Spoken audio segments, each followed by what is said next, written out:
Sir काय सांगाल, आज आपण अर्ज भरलाय राज्यसभेच्या उमेदवारीचा, काय आपली पहिली नाही, मी सर्वप्रथम मला खूप आनंद होत आहे आणि मी महाराष्ट्राचे मुख्यमंत्री माझे नेते शिंदे साहेबांचा मनापासून आभार व्यक्त करतो.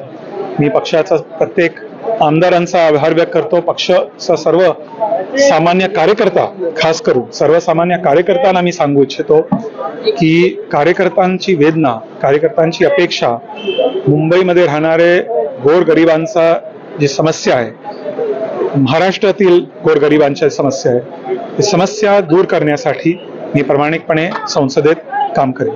आपले जुने सहकारी असतील अशोक चव्हाण, आज आपल्यासोबत महायुतीच्या वतीने तुम्ही राज्यसभेवर जाणार आहात, कसा वाटतंय जुने सहकारी पुन्हा एकदा महायुतीच्या वतीने राज्यसभा? माझं मत आहे की चांगले लोकांना